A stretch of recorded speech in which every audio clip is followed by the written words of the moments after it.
The debt cleared, the guardianship transferred, and Georgina Crowley became prisoner to a prince who asked permission for everything, except letting her go. "Stop me if you don't like it," William Cannonier whispered each night, moving closer. But when his brother arrived with soldiers, she learned the terrifying truth. William never planned to keep her alive. And it was not until the night she found his brother's letter that she understood why he'd really chosen her. Hello everyone! Before we start, make sure to like and subscribe to the channel, like the video and share with loved ones, and tell me in the comments where you're watching from and what time it is there. That way YouTube will keep showing you stories just like this one. Now, let's begin. The Fifth Avenue gaming hell reeked of cigars and desperation. Georgina Crowley pressed herself against the velvet-papered wall, watching her cousin Edmund place another reckless bet at the faro table. His cravat hung loose, his waistcoat unbuttoned, the portrait of a man who'd already lost everything but hadn't yet accepted it. "Edmund, please," she whispered, though he couldn't hear her over the din of rolling dice and shuffling cards. "We should leave." He ignored her, as he'd ignored her for the past 3 hours. The pile of chips before him had dwindled to nothing. Around them, gentlemen in evening dress observed with the detached interest of vultures circling carrion. "I'm afraid your credit has run its course, Mr. Crowley." The dealer's voice carried an edge of finality. Edmund's face flushed crimson. "I have expectations, my family's estate." "Your family's estate was mortgaged twice over before your father's death." The new voice came from the shadows near the door, cultured and cold as winter rain. "And the remaining proceeds were squandered by your late uncle's gambling debts. There is nothing left." The man who emerged into the lamplight made Georgina's breath catch.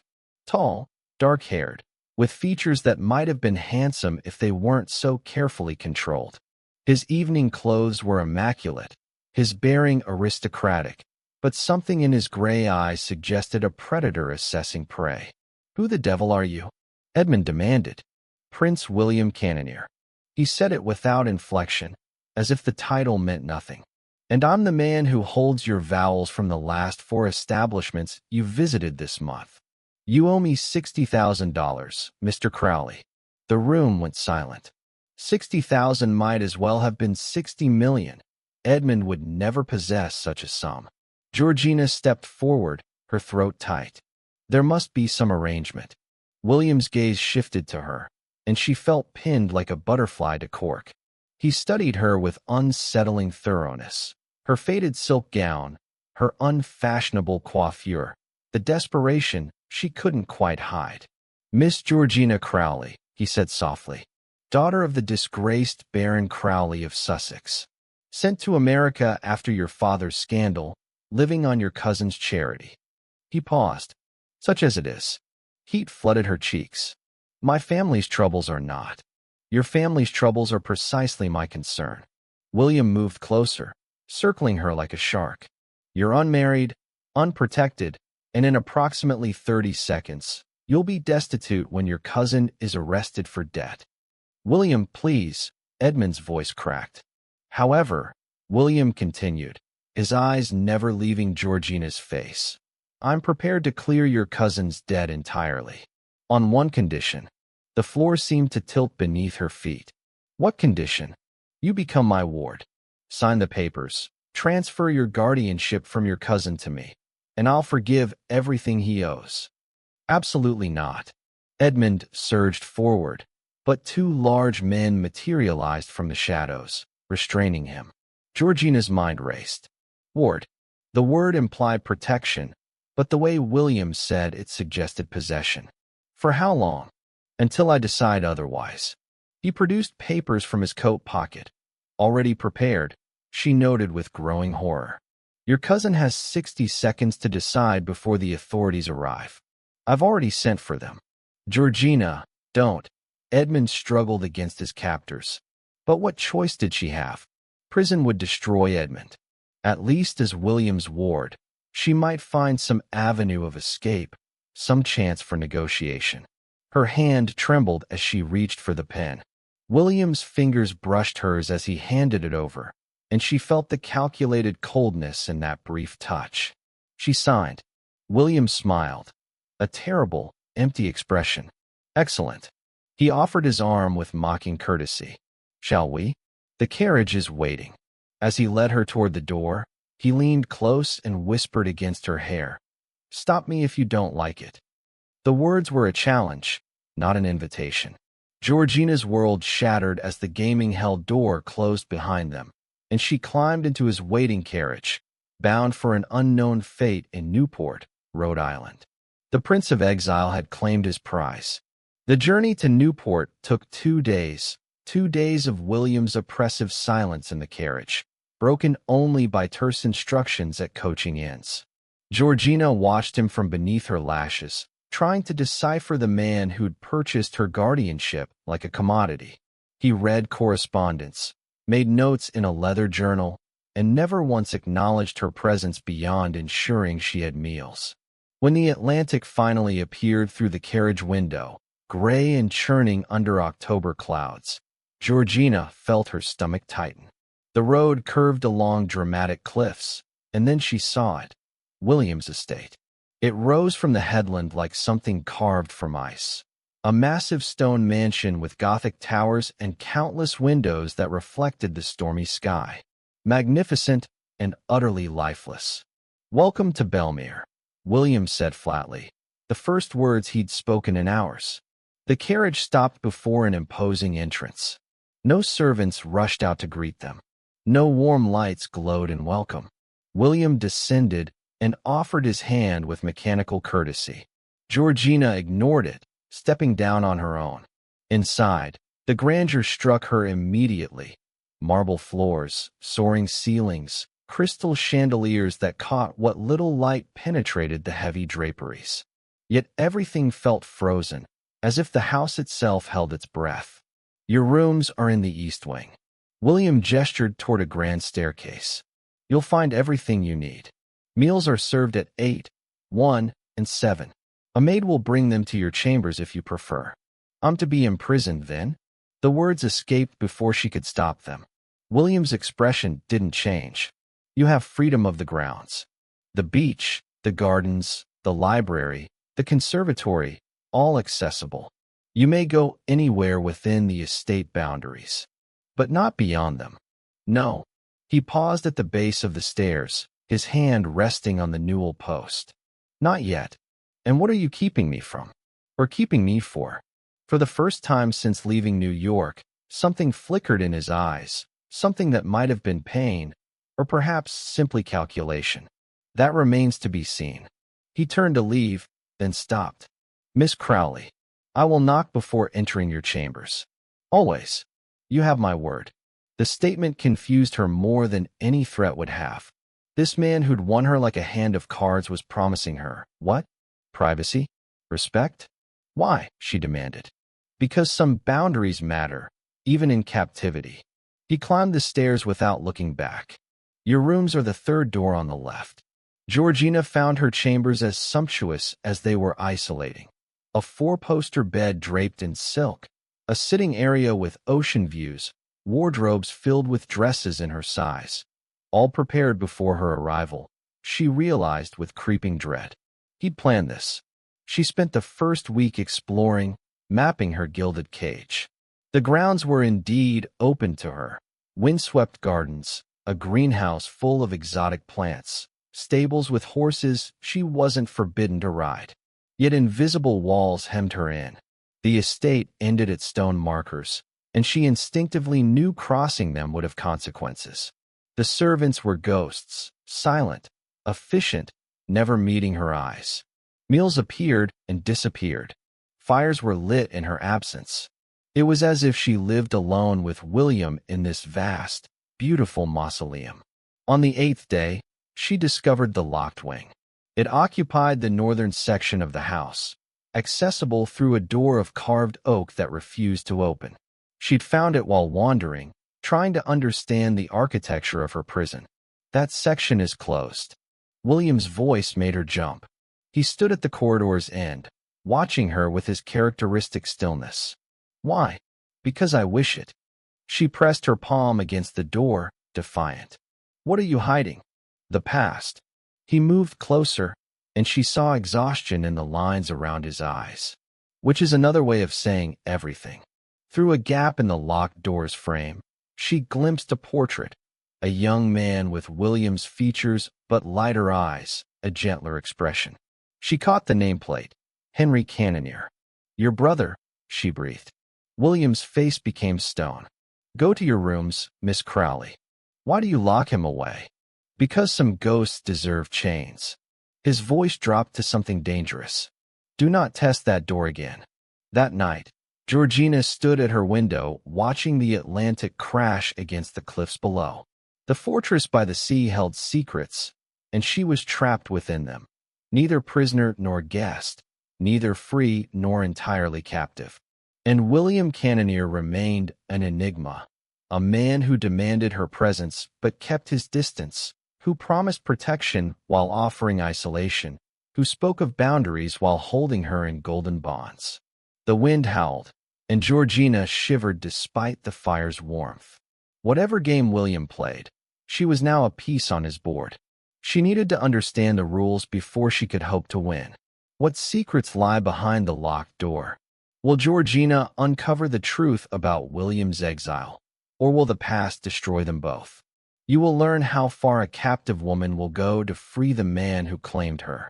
The pattern began the morning after Georgina discovered the locked wing. William knocked on her chamber door at precisely 8 o'clock. "May I enter to discuss household matters?" She'd been expecting confrontation, perhaps punishment for testing the forbidden door. Instead, he stood in the doorway with ledgers and correspondence, asking permission to cross her threshold. "You own this house," she said carefully. "You don't need my permission." Nevertheless, he remained in the hallway, waiting. Georgina gestured him inside, confused. He entered only after her explicit consent, maintaining careful distance as he explained the household accounts. The estate spent considerable sums monthly, servants' wages, maintenance, supplies. He wanted her approval on expenditures. "Why are you asking me? You live here. Your comfort matters." His tone was matter of fact, as if this were obvious. "If you prefer different arrangements, speak freely." It made no sense. The man who'd purchased her guardianship like property now solicited her opinion on linens and menu planning. The pattern continued. Over the following weeks, William asked permission for everything. To join her at meals, to ride beside her on the beach, to sit in the library while she read. Each request was formal, almost ritualistic. "May I walk with you in the conservatory? May I pour you wine? May I sit here?" Georgina's confusion evolved into frustration. "Why do you do this?" They stood in the music room, where she'd been attempting the pianoforte. William had knocked, asked to listen, positioned himself by the window only after her consent. "Do what?" He watched rain streak the glass. "Treat me like I'm fragile. Like I'll shatter if you come too close without asking. Perhaps you will." He turned to face her. "I won you, Miss Crowley. Claimed you like a possession. The least I can do is remember you're human. But you act as though I have power here. I don't. You made certain of that in New York." Something flickered in his expression, pain, perhaps, or shame. "No. I made certain you had no choice in coming here. Everything after is yours to decide." "That's a contradiction." "Yes."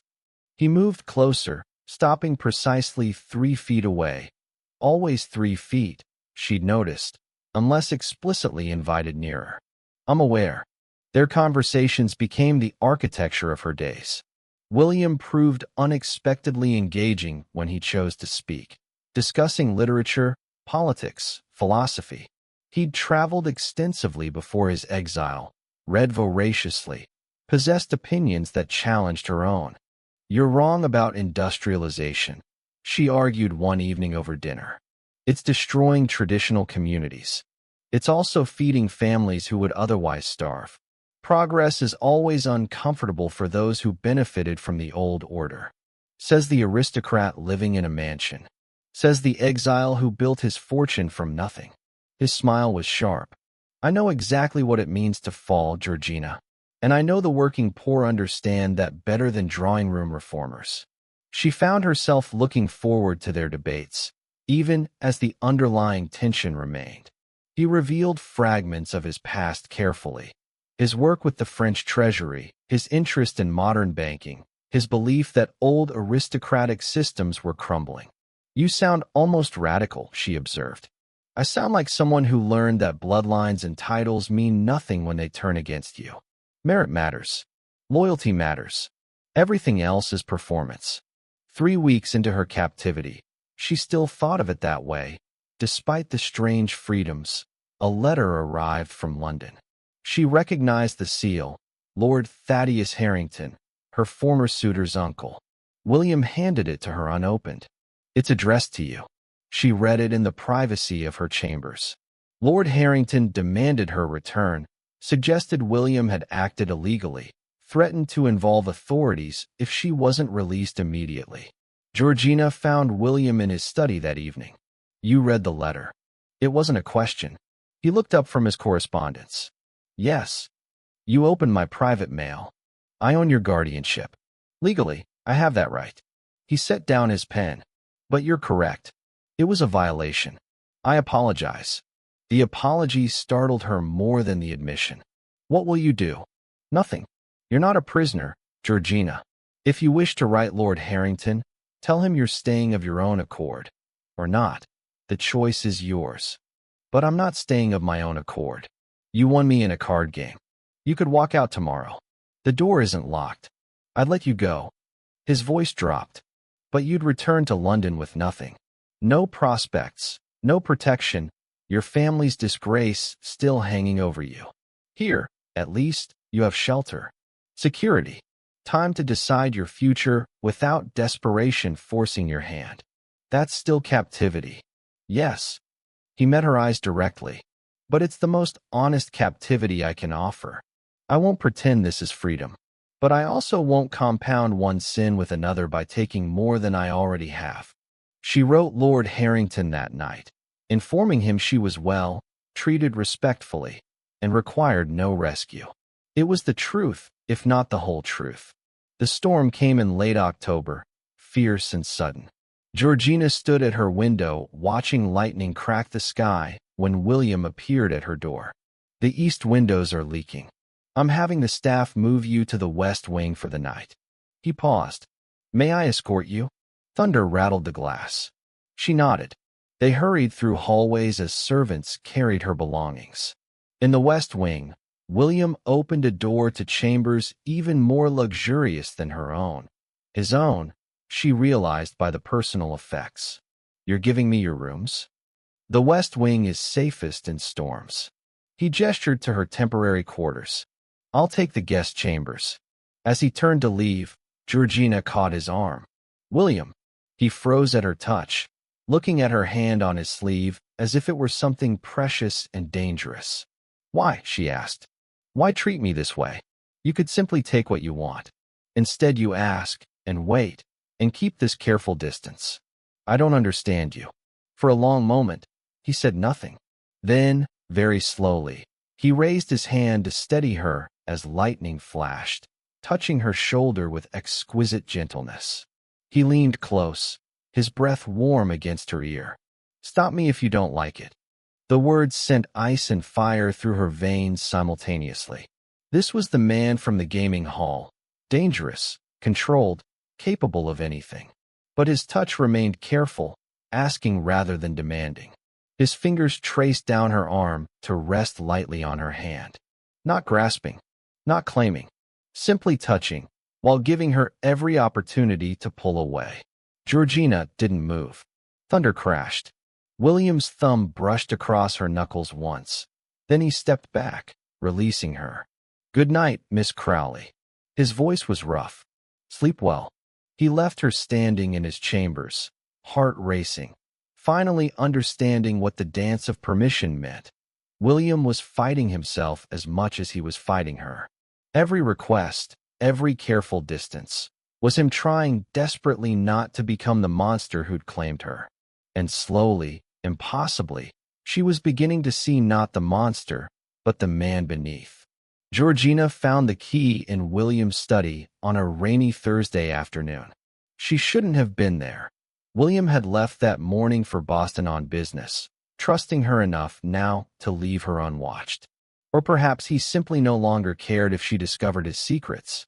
3 weeks had passed since their storm-interrupted intimacy. 3 weeks of careful conversations and cautious proximity that felt like a dance neither knew how to end. The key lay in a locked drawer she'd pried open with a letter opener, her hands shaking with equal parts guilt and determination.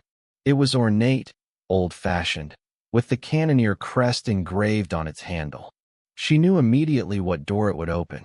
The locked wing waited in shadows, as it had for weeks.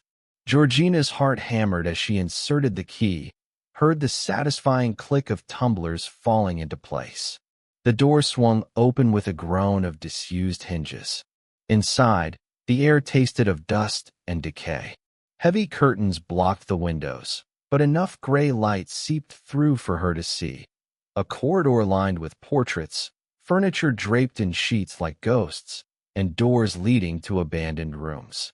This had once been lived in, loved, and then suddenly sealed away. She moved deeper, studying each portrait. The Cannoneer family history revealed itself in oil and canvas. Stern patriarchs, elegant matriarchs, and 2 boys, William and Henry, painted together as children. In the portrait, William's hand rested protectively on his younger brother's shoulder. Both smiled. What had turned protection into betrayal? The answers lay in the study at the corridor's end. Georgina pushed open the door and gasped. Every surface was covered with documents, letters, newspaper clippings, legal papers, all arranged with obsessive precision. This was William's war room, his shrine to injustice. She began to read. Le Figaro, March 1869. Prince William Cannoneer, attaché to the French Treasury, stands accused of embezzling 500,000 francs. The Times, April 1869. Testimony from Henry Cannoneer, younger brother to the accused, proves damning. I discovered the discrepancies myself, states Mr. Cannoneer. Letter from Lord Ashford, May 1869. Your disgrace reflects upon our entire family. You are no longer welcome in England. Your father would have died of shame. Georgina's hands trembled as she pieced together the story. William hadn't just been accused, he'd been destroyed. Exiled from France, disowned by English aristocracy, stripped of title and prospects. And at the center of it all, Henry's testimony. But there was more. Deeper in the stacks, she found William's own investigation. Bank records showing money transferred to Henry's accounts weeks before the scandal broke. Letters between Henry and a French official discussing arrangements. A photograph of Henry with their father's solicitor dated 2 days after the old prince's death. Henry had framed him. Deliberately, meticulously framed his own brother to steal their father's fortune and title. I see you found my obsession. Georgina spun around. William stood in the doorway, rain-soaked from an early return, his face carved from granite. She'd never seen him look so dangerous or so broken. William, don't apologize. He moved into the room with predatory grace. I've been waiting for you to break into this wing since you arrived. You're predictable in your curiosity, Miss Crowley. It's almost endearing. Your brother betrayed you. She gestured at the damning evidence. He stole everything. Yes.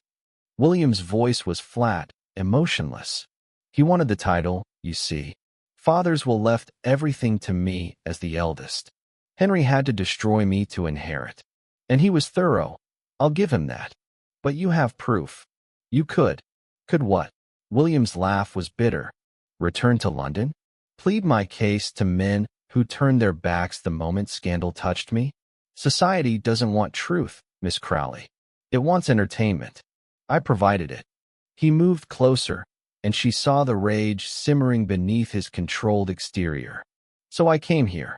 Built my own empire from factories and railroads and shipping. Made myself rich enough that their opinions shouldn't matter. He paused. But they do. They always will. Is that why you brought me here? Georgina's voice steadied. To prove you could still take something valuable? A consolation prize for everything you lost. William's eyes met hers, and for the first time, she saw the truth naked in his gaze. You want to know what I am? I'm a man who lost everything to betrayal. And you, Miss Crowley, are my consolation prize. Living proof that despite my exile, despite my disgrace, I can still possess something they denied me. A woman of good family, trapped by circumstance, belonging to me. The words should have devastated her. Instead, Georgina felt an unexpected clarity. She understood now. The careful distance, the requests for permission, the boundaries he imposed. William wasn't trying to break her. He was trying not to become the monster they'd accused him of being. You're wrong, she said quietly. About what? I'm not your consolation prize. She stepped closer, into his space, watching him tense. I'm the first person who sees what they did to you, and I won't let you rot in this mausoleum of revenge. For a long moment, William simply stared at her. Then something in him cracked, just slightly, like ice beginning to thaw. You should leave, he whispered, before I trap you in my fall. Georgina touched his rain-dampened cheek. Stop me if you don't like it. His hand covered hers, and he closed his eyes. For 3 days, William vanished into silence. He took his meals alone, avoided the common rooms, and locked himself in his study until the small hours. Georgina heard him pacing above her bedroom at night, back and forth, like a caged animal. She'd cracked open his carefully constructed walls, and now he was rebuilding them with desperate speed. She wouldn't let him. On the 3rd night, a winter storm hammered the coast. Wind shrieked around the mansion's towers, and waves crashed against the cliffs with cannon-shot violence. Georgina found William in the library at midnight, sprawled in a leather chair with a half-empty decanter of brandy and eyes that looked hollowed out. You should be sleeping, he said without looking at her. So should you. She closed the door behind her, sealing them in together. But here we are. Georgina. Her name sounded like a warning. Leave me to my demons tonight. I'm not fit company. I didn't come for company. I came for truth. She crossed the room and stood before him, refusing to be dismissed. You told me I was your consolation prize. Now tell me the rest. William laughed, a broken, ugly sound. What more do you want? Isn't my pathetic fall from grace enough entertainment? Tell me about Henry. Really tell me. His jaw clenched. For a moment she thought he'd retreat into silence again. Then the storm rattled the windows, and something in him broke open. Henry was 7 when our mother died. I was 12. William poured more brandy with an unsteady hand. Father was distant, cold. I raised Henry, taught him to ride, helped him with Latin, protected him from father's disappointment. I loved him more than anyone in the world. Georgina sank into the chair opposite him, listening. When I turned 21, father's will was read.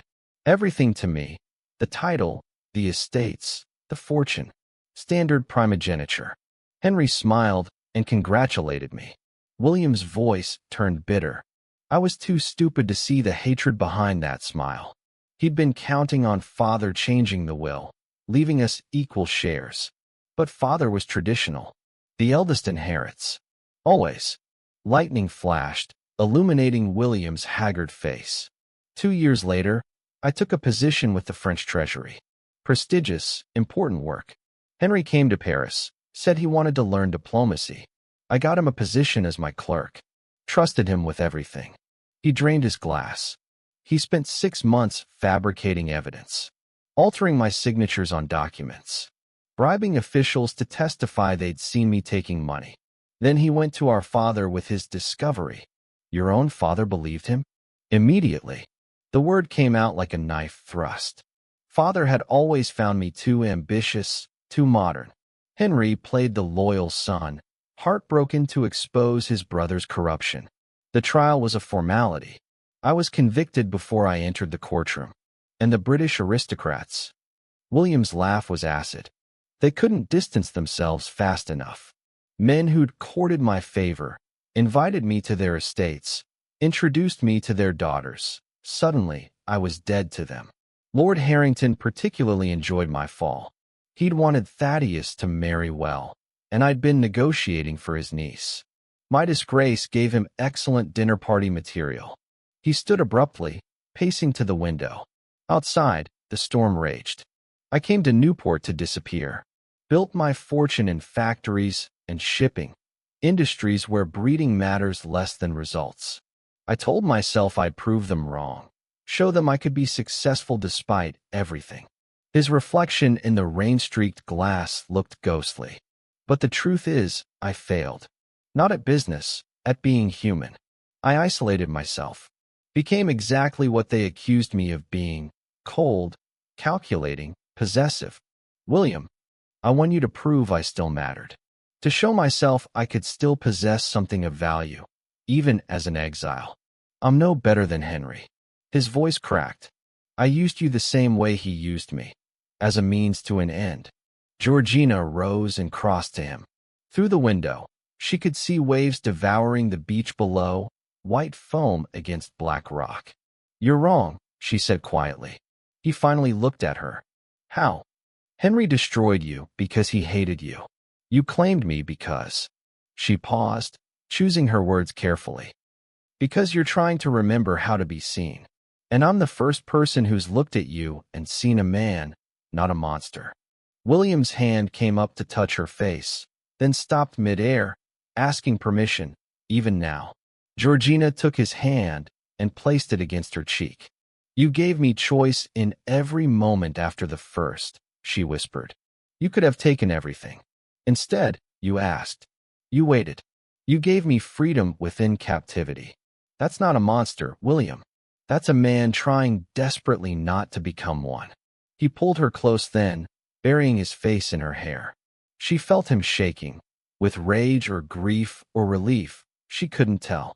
Perhaps all three. Outside, dawn crept toward the horizon. They stayed in the library as the storm died, William's confession hanging between them like a fragile bridge. For the first time since his exile began, he wasn't alone in his fall. The telegram arrived on a frostbright morning in February.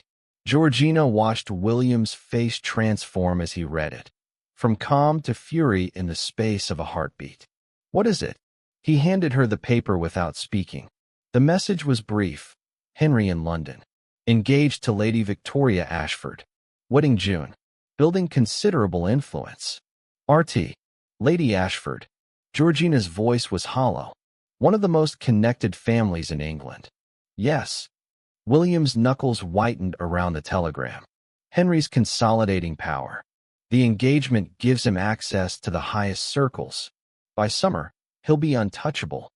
For a moment, neither spoke. Then William moved to his desk and began pulling documents from locked drawers, passports, letters of credit, papers Georgina didn't recognize. What are you doing? Going to Paris. His voice was clipped, decisive. There's evidence at the châteaux, documents Henry couldn't destroy because he didn't know they existed. My mother's correspondence, father's private papers. If I can reach them before Henry realizes what I'm doing.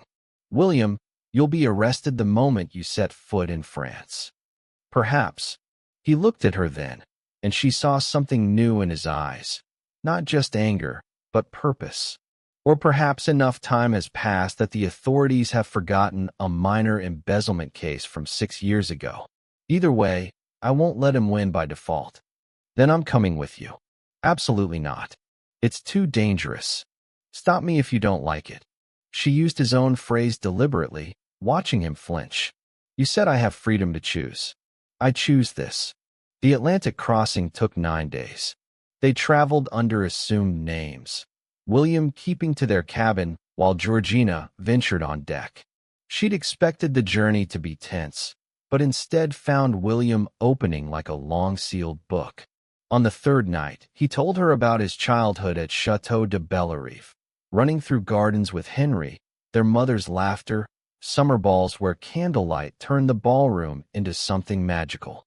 Before their mother's death, before their father's coldness, before betrayal poisoned everything. I was happy there. he said, standing at the porthole watching moonlight on waves. I didn't know it at the time, but I was. Georgina moved behind him, wrapping her arms around his waist. Then we'll make you happy there again. He turned in her embrace, and for the first time, he kissed her without asking permission first. The kiss tasted of salt air and desperate hope. They reached Le Havre in darkness, hiring a coach for the journey to Bellerive. William kept his hat pulled low, collar raised. The risk of recognition grew with every mile closer to Paris. The château appeared at dawn, and Georgina's heart broke at the sight. Once magnificent gardens sprawled in wild tangles. Windows gaped broken and dark. The stone facade was stained with weather and neglect. This wasn't just an abandoned estate. It was a corpse. My God, William breathed. What has he done? They found the main doors unlocked, hanging crooked on rusted hinges. Inside, furniture lay overturned and rotting. Rain had damaged the ceiling frescoes. Rats had nested in the drawing rooms. Every room showed systematic neglect or deliberate destruction. William moved through the ruins like a man walking through his own grave. Georgina followed, watching him touch door frames, trace patterns in the dust, pause before empty spaces where paintings once hung. They found the ballroom last. It had been magnificent once. She could see that in the soaring ceiling, the crystal chandeliers now shattered on the floor, the French doors opening onto terraced gardens gone wild.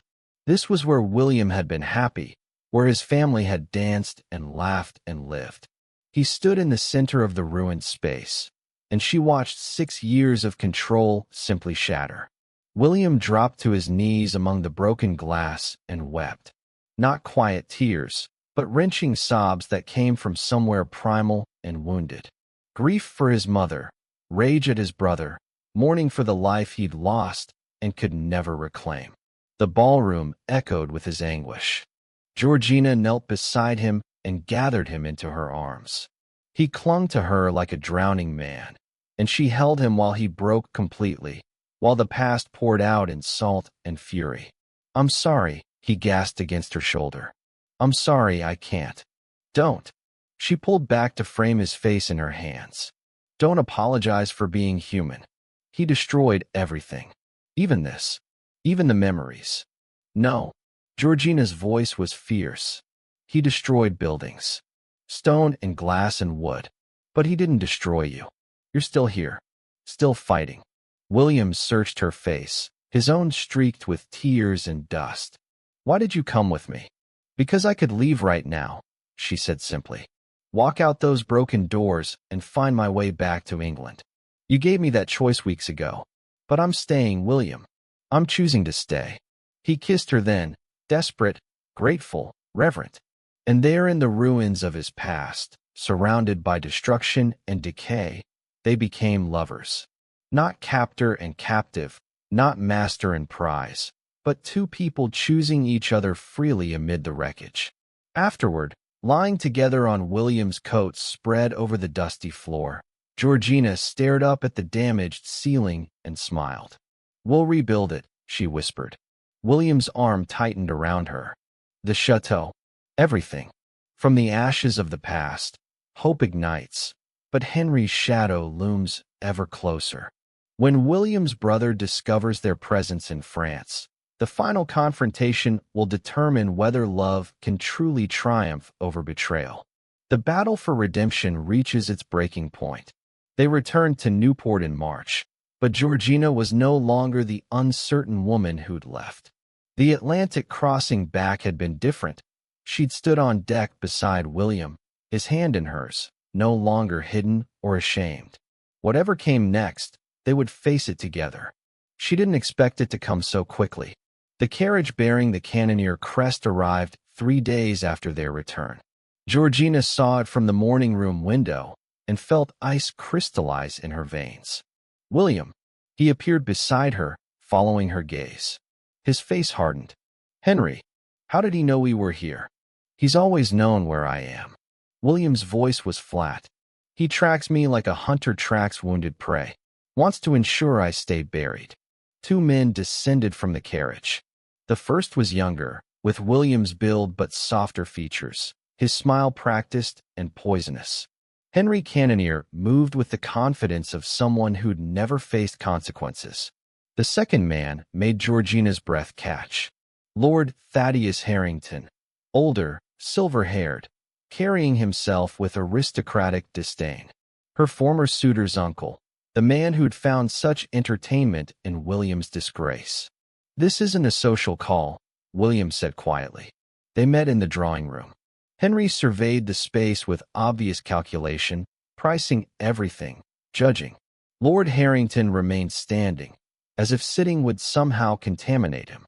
"William," Henry's voice dripped false warmth. "Still hiding in your American fortress, I see. State your business, Henry." Always so direct. "Very well." Henry produced legal documents from his coat. "I'm here to collect Miss Crowley. The card game that gave you guardianship was fraudulent. The dealer has confessed to using marked cards at your instruction. This contract is void." Georgina felt William tense beside her, but his voice remained controlled. Convenient confession, years after the fact. Justice delayed is not justice denied. Lord Harrington spoke for the first time. "Miss Crowley is a British subject, illegally detained by a disgraced exile. We're prepared to involve both American and British authorities if necessary." "I see." William's smile was terrible. "And what do you really want, Henry? You didn't cross an ocean for guardianship papers." Henry's mask slipped slightly. "Your American enterprises have become substantial. Factories, shipping lines, railroad investments. All built on fraudulent foundations, I suspect. Once these contracts are voided, we'll audit everything. Criminal charges will follow. You want to destroy what I've built here. I want to ensure you have nothing." Henry's voice turned vicious. "No fortune, no reputation, no future. You should have stayed broken, brother. Rebuilding was arrogant. And marrying Lady Ashford will require substantial funds," William observed coldly. "Funds you'd gain by seizing my American assets through legal challenges." "Your assets," Henry corrected, "acquired through criminal means." The room crackled with tension. Georgina watched William's jaw clench, saw his hands flex, violence barely restrained. Henry wanted this, wanted William to strike him, provide evidence of instability. She stood abruptly. The card game wasn't fraudulent. All three men turned to her. "Miss Crowley," Lord Harrington began patronizingly, "you cannot possibly understand." "I understand perfectly." She moved to William's desk, retrieved a leather portfolio she'd placed there that morning. "I've spent the past 3 months investigating my own captivity. Perhaps I'm the only one with true motivation to uncover fraud." She opened the portfolio, spreading documents across the table. "These are the original conspiracy papers. Henry's correspondence with French officials. Bank transfers proving he bribed them. Letters to your father's solicitor discussing how to alter documentation after the old prince's death." Henry's face drained of color. "I found them in the locked wing," Georgina continued calmly. "Along with your personal journals, Henry. Quite illuminating reading. You documented everything. Your hatred, your plans, your methods. Rather arrogant, keeping such detailed records. Those are private papers, illegally obtained. Which is why I didn't stop there." She produced another document. "This is our marriage certificate. William and I married in Paris 2 weeks ago, before French magistrates. Legal, binding, and witnessed. I'm no longer his ward, Lord Harrington. I'm his wife." She met Henry's shocked gaze steadily. "I was won by luck, perhaps, but I married him by choice. And as his wife, I have every right to access family documents that prove your embezzlement from the Cannonier estate." William's hand found hers under the table, squeezing gently. "Furthermore," Georgina continued, "I've sent copies of all this evidence to the Times, the French embassy, and several interested parties in London. By now, your engagement to Lady Ashford is likely complicated. The Ashfords don't forgive scandal." Henry lunged forward, fury contorting his features. "You have no idea what you've done." William rose, placing himself between Henry and Georgina. Touch her, and I'll kill you. We both know I have nothing left to lose. The brothers faced each other, mirror images twisted by hate and love. For a moment, violence hung in the air like a blade. Then Lord Harrington cleared his throat. Henry, we should leave. But now, Harrington's voice brooked no argument. Before this becomes more complicated. Henry's eyes burned with impotent rage, but he retreated. At the door, he turned back. This isn't over. Yes, William said quietly, it is. You wanted me to have nothing. But you forgot. I still have the one thing you never could possess. The truth. And someone who believes in it. After they left, Georgina sagged against William's chest. Did I do the right thing? You fought beside me. His voice was rough with emotion. You turned every weapon he planned to use against me back on him. You were magnificent. I was terrified. So was I. He tilted her face up, kissed her softly. But we won, Georgina. Together, we won. Outside, the carriage departed, carrying Henry's fury back toward whatever ruins awaited him in England. Inside Belmere, for the first time in 6 years, William Cannonier stood in the light. In the days following Henry's departure, William became distant again. Not cold, never cold anymore, but quiet in a way that worried Georgina. He would stand at windows overlooking the Atlantic for hours, holding papers he never quite read. At night, he held her close but said little, as if words had become dangerous things. She knew he was processing what she'd sacrificed, her reputation, her standing, her chance at returning to respectable society. By marrying him, by exposing Henry publicly, she'd burned every bridge back to the life she'd known. On the 5th morning, she woke to find his side of the bed empty and cold. Dawn light filtered through the curtains, gray and hesitant. She found a note on his pillow, the rose garden. Georgina dressed quickly and made her way through the still-sleeping house. The rose garden overlooked the cliffs, positioned to catch the sunrise. William had mentioned once that his mother had designed it, decades ago. She found him there, surrounded by budding roses just beginning to wake from winter dormancy. He stood facing the ocean, wearing a dark coat against the morning chill. On the stone bench beside him lay a leather document case. William. He turned, and her breath caught. His face was open, vulnerable in the early light. No masks, no careful control. Just the man she'd come to love, raw and real. I need to show you something. His voice was steady but careful, as if he'd rehearsed this. Will you sit? Georgina sat on the cold stone bench. William remained standing, the document case between them like an offering. I've been thinking about what you sacrificed, he began. Your reputation, your future in England, your chance at a conventional life. You chose me. Yes, but you chose me when you had no other options. That's not really choice. William, please, let me finish. He opened the case, removing papers. These are annulment documents, signed by French magistrates, ready to be filed. Our marriage can be dissolved as if it never existed. Ice flooded Georgina's veins. This, he continued, producing another document, is passage to England on the fastest ship. First class, departing next week. And this, a bank draft, is $50,000. Enough to establish yourself independently, live comfortably, perhaps even restore some of your family's standing. Her hands trembled. You're sending me away. I'm giving you freedom. William knelt before her, and she saw tears in his eyes. Real freedom, Georgina. Not freedom within walls, not choice under duress. The freedom to walk away from this mess I've made of your life. You think I want to leave? I think you deserve the chance to want it. Without guilt, without obligation, without the weight of what you've done for me influencing your decision. He took her cold hands in his. When you married me in Paris, you were caught up in the moment, in the emotion, the ruins, the romance of it all. But this is reality. I'm an exile with enemies. Marrying me means a life of complications. Stop me if you don't like it, he whispered, placing the annulment papers in her hands.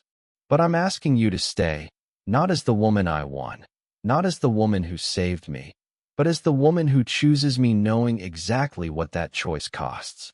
Choose me freely, Georgina, or choose yourself. Either way, I'll love you enough to let you go.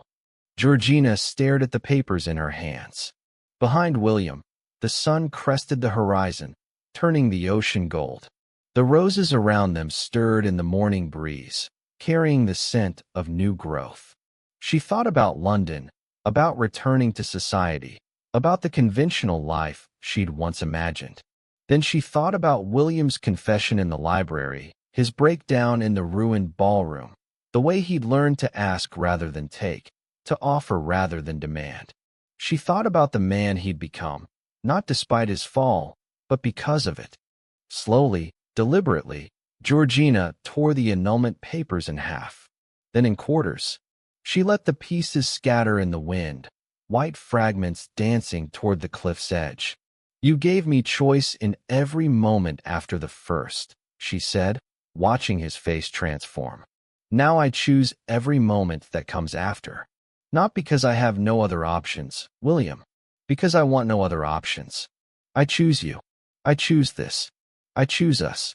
William surged forward, capturing her mouth in a kiss that tasted of salt air and surrender.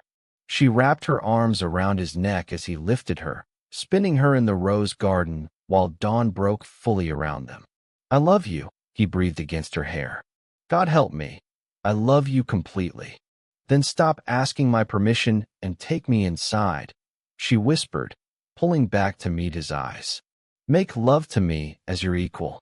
Not your prize, not your ward, not your consolation. Your partner, your wife, your choice. He carried her into the house as the sun rose, leaving the torn papers to blow away on the morning wind. In the bedroom, they came together without games, without careful permissions, without the weight of the past between them. Just two people who'd found each other in the wreckage and decided to build something beautiful from the broken pieces. Afterward, lying tangled together in dawn light, William traced patterns on her shoulder. We'll return to Paris, he said quietly. Reclaim the château, rebuild it properly. Face society together. Yes, Georgina agreed. Together. Outside, the Atlantic crashed against the cliffs, constant and wild. But inside Belmere, in the sanctuary they'd created from captivity, there was finally peace. The prince had found his redemption. The prize had become the savior. And love, messy, complicated, hard-won love, had transformed them both. 6 months later, Château de Bellerive lived again. Georgina stood in the restored ballroom, watching workmen hang the final chandelier. Sunlight poured through cleaned windows, illuminating frescoes brought back to their original brilliance. The ceiling that had once echoed with William's anguish now gleamed with fresh gilt and careful restoration. It's perfect. William's voice came from behind her, warm with satisfaction. She turned to find him in the doorway, dust on his rolled shirt sleeves from supervising the garden work. In 6 months, he'd transformed, not just the chateau, but himself.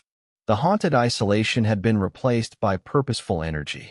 He smiled now, laughed, lived. Almost perfect, she corrected. We're still missing the roses. About that. He offered his arm with exaggerated formality. Madame Cannoneer, would you accompany me to the courtyard? They walked through halls that smelled of fresh plaster and beeswax. Servants nodded respectfully as they passed. Real servants now, hired properly, treated well. The chateau hummed with life again. In the central courtyard, Georgina stopped and gasped. Where there had been broken stone and weeds now bloomed an entire rose garden. Hundreds of bushes, carefully arranged in geometric patterns, already showing early summer flowers in every shade from white to deepest crimson. William, I planted them myself, he said quietly. Well, with considerable help. But I chose every variety, positioned every bush. This garden is mine. Ours, in a way the old one never was. A brass plaque stood at the garden's entrance. Georgina read the inscription aloud. Le Jardin de Secondes Chances. The Garden of Second Chances. Because that's what you gave me. William drew her into the garden's center, where a marble fountain splashed softly. A chance to become something better than what I was. To build rather than destroy. To love rather than possess. We gave each other that, Georgina corrected. Behind them, the chateau doors opened. Guests began arriving for the evening's ball, the first the chateau had hosted in 7 years. Georgina watched carriages deposit Paris society, cautious aristocrats, curious Americans, even a few British families willing to overlook old scandal for new opportunity. The House of Orleans had quietly welcomed William's return after Henry's crimes became public knowledge. The embezzlement charges had been formally dismissed. While full social restoration remained incomplete, tonight's ball was a beginning. Henry himself had fled to the continent after Lady Ashford's family broke the engagement. Last they'd heard, he was living in Rome under an assumed name. Georgina felt no satisfaction in his downfall, only relief that his shadow no longer touched them. "Are you nervous?" William asked, watching her face. "Terrified," she admitted. "These people will judge every detail." "Let them." He turned her to face him, his hands gentle on her shoulders. "We're not performing for their approval, Georgina. We're simply living.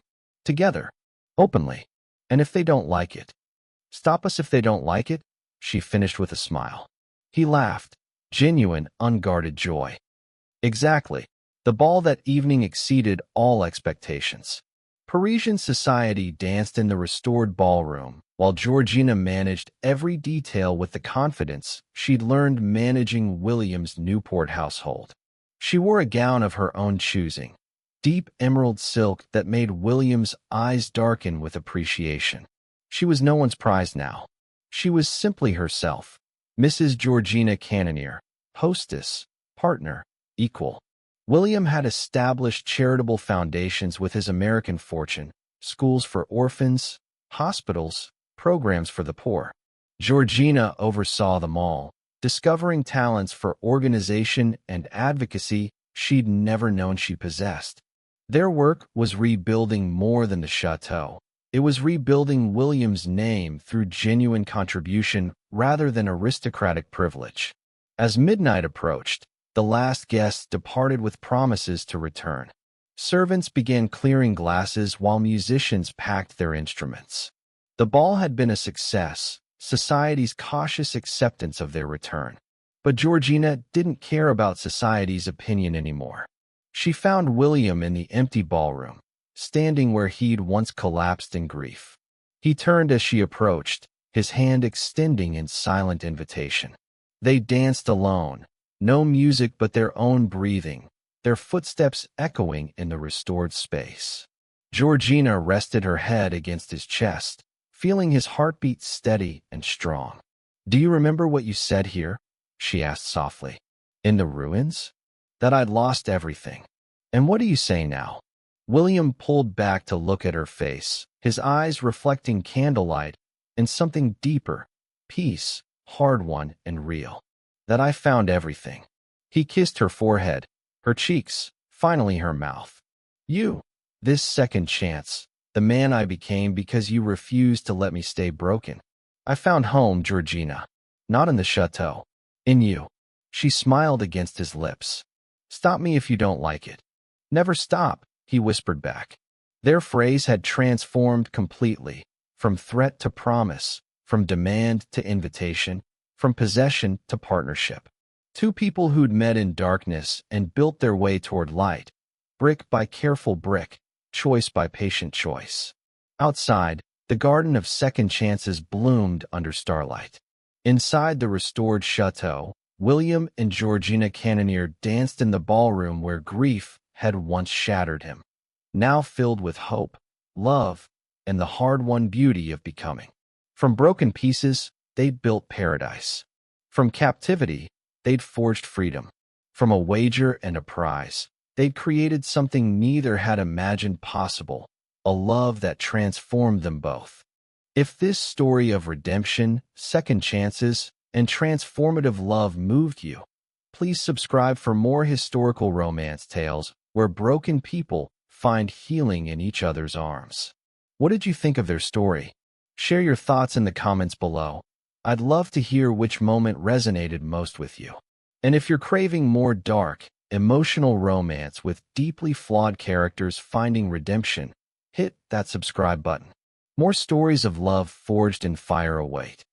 If you enjoyed this story, we appreciate you a whole lot and look forward to connecting with you as we build a community on this channel. Every day, we will put out more stories, so we need your support.